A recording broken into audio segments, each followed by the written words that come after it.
I'm Maria Dalton, about to turn 27 this year, and I've been happily married for 5 years. My son, Martin, just celebrated his fourth birthday. Initially, I worked full-time after tying the knot, but now I balance part-time work at the same company. My husband, Kevin, is 30 years old, 3 years my senior. Our journey from dating to marriage was initiated by Kevin's passionate advances, but post-marriage, I observed a shift in his demeanor towards a more domineering side.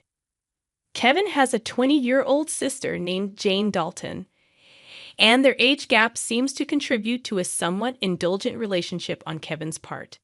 Before marriage, I didn't mind Jane's frequent visits and assumed they got along well. However, after tying the knot, I started noticing changes in her behavior. Jane often drops by unannounced, at any time, and expects to be served without ever bringing a token of appreciation. Kevin, rather than addressing the situation, expects me to accommodate her demands. Jane acts as though I'm invisible, addressing only Kevin with a casual "brother, I'm here again." Despite not preparing for an additional guest, I end up serving dinner to Jane. Kevin, instead of understanding, blames me aloud, insisting I should have been more considerate. Despite Jane's verbal apologies, it's evident she relishes Kevin's preferential treatment. Left with leftovers, I prepare my own meal while Kevin and Jane continue their chat on the sofa, leaving the dining table messy. They never acknowledge Martin or me, treating us more like hired help than family.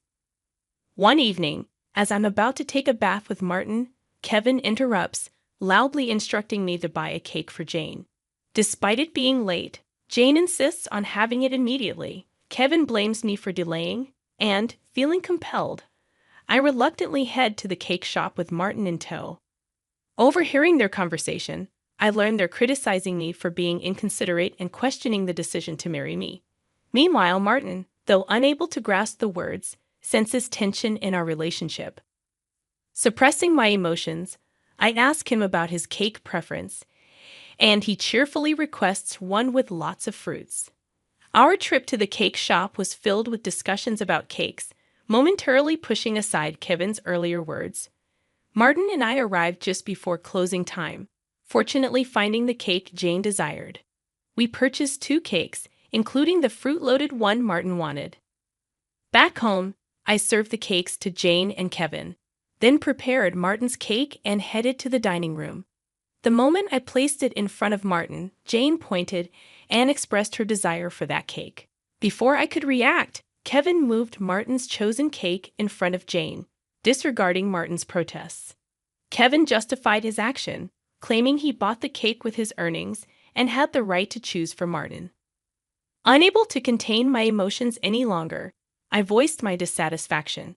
In response, Kevin threatened with divorce. Martin, who had stopped crying, anxiously held my hand and then, after some thought, said, "Mom, I'd also love cake with strawberries on it. Yes, it's really delicious." He mentioned this while eating a cake initially wanted by Jane. Feeling that Martin was enduring too much, I lifted his cake plate when I saw Jane reaching for it. I took Martin to the next room so he could enjoy his cake in peace. Kevin apologized to Jane, claiming he was sorry for being stingy. Despite wanting to retort, I held back for Martin's sake. Watching Martin innocently enjoy his cake was a heartwarming sight. After finishing the cake, we decided to have a late bath and sleep in Martin's bed. The next morning, I discovered Jane had already left. As I prepared breakfast, I heard Martin crying. Shockingly, his piggy bank, a gift from my father, was broken, and the saved money was gone. Martin, who always said goodnight to the piggy bank, was left heartbroken. When I questioned Kevin about it, he casually mentioned that Jane needed some money, so she took it from the piggy bank. Holding a crying and shaken Martin, I felt his pain so acutely that I cried with him. It was painful to witness Kevin prioritizing and caring for his sister more than our son. Expressing my anger and sadness, I confronted Kevin, breaking my usual silence on arguments in front of Martin. Kevin, without a word, went to the bedroom and returned with something shocking in hand: divorce papers. I discovered the hidden divorce papers that Kevin had tucked away somewhere I didn't know. In a sudden burst, He confronted me, shoving the papers at me before storming out of the house with a loud bang. Martin, who had never cried over the issues with Kevin and Jane, seemed to have reached his limit, crying since last night. Unable to bear seeing Martin so hurt, I suggested skipping daycare for the day, and he happily agreed with a loud yes, showing a faint smile. We spent the day playing and bonding, with Martin bringing a picture book from the shelf, sitting on my lap, and happily remarking, "The teacher at the nursery today was Mama, right? He looks like an angel." His little heart seemed filled with patience, and I decided to make the day special by taking a day off from work. Despite causing potential trouble at my workplace, they kindly understood the situation and granted me a day off. In the morning, we visited the park, played hide and seek, and had fun in the sandbox and on the slide. When we returned home for lunch, Martin appeared sleepy, usually napping by himself. But today he fell asleep on my lap like when he was a baby. Though I initially thought of doing household chores during his nap, I decided that today was special. Instead, I allowed myself to be healed by his peaceful sleeping face and gentle breathing. However, my serene moment was abruptly interrupted by a noise from the entrance, indicating the front door had opened. As it wasn't Kevin's usual time to come home, I became suspicious and quickly hid in the bedroom closet, clutching Martin. A voice echoed through the house, and to my surprise, it was Jane. Trembling with fear, I listened as she searched for something, expressing frustration over not finding it. Jane then made a phone call, mentioning Kevin and discussing their unsuccessful search. After hearing her lock the front door and leave, I put Martin to bed and contemplated the strange events. I couldn't comprehend why Jane had entered the house and what they were looking for. Suddenly, Kevin seemed like a stranger, and I felt a mix of disgust and fear towards him. Swiftly packing essentials for Martin and myself, we headed to the station and took a train to my parents' house. Fortunately, their home was nearby, just 2 stations away. Although I hadn't contacted them beforehand, my parents sensed something from my expression and welcomed us without asking questions. I shared the entire ordeal with them, including my fear of staying at our house due to Kevin and Jane's actions.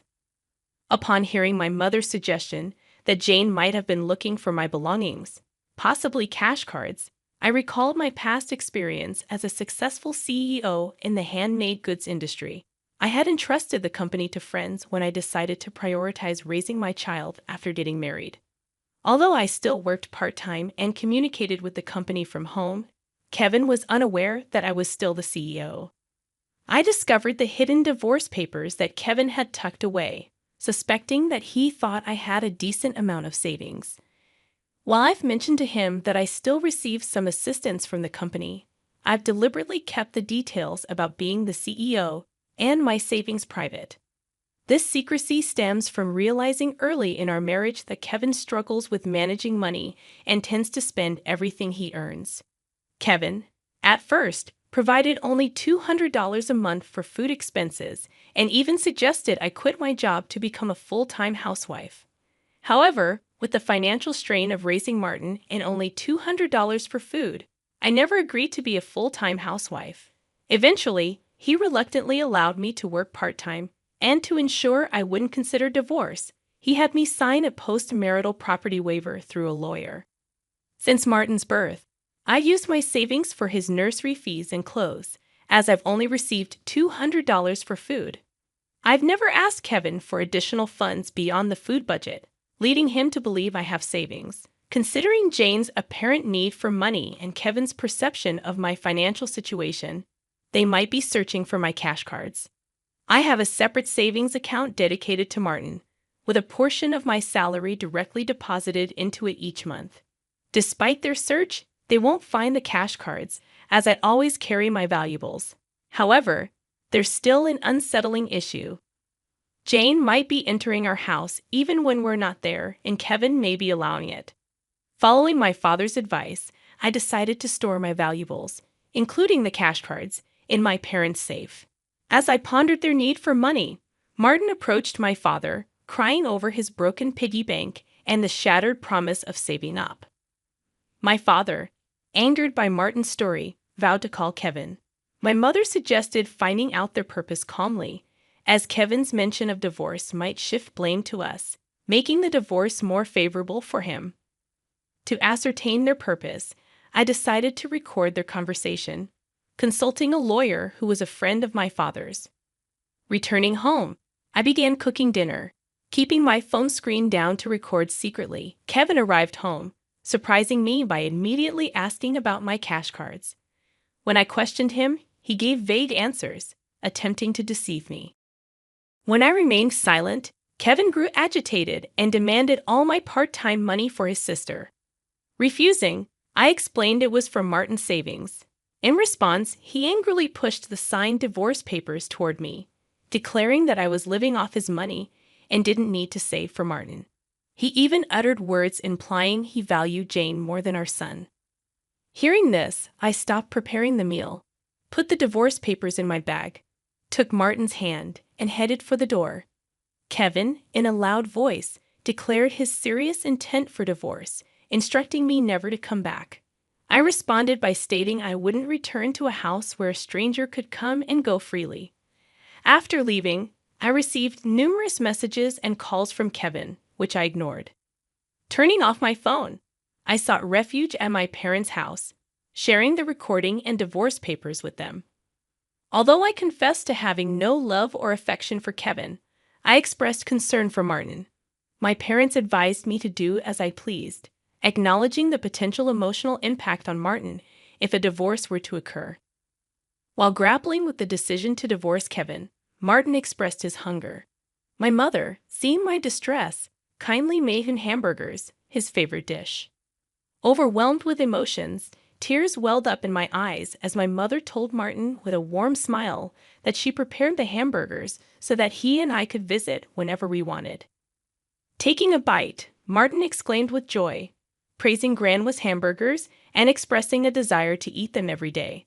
I responded, saying it's because the hamburger contains the love I have for him, and he, in a touching gesture, took a big bite and offered it to me. Moved by Martin's kindness, my tears couldn't be held back, and even though I tried to stop them, they persisted. My father, noticing Martin's concern, reassured him that my tears were of happiness, not sadness. Hearing this, Martin, in a moment of understanding, hugged me, and my father's eyes turned bright red. Realizing the blessing of being with family, I remarked to Martin that family is precious.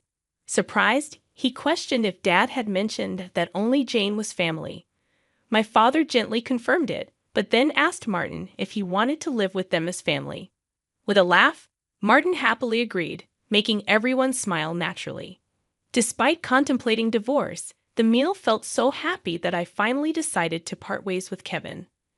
I planned to inform Martin about it, and even though discussing it weighed heavily on my heart, Martin seemed to grasp the situation.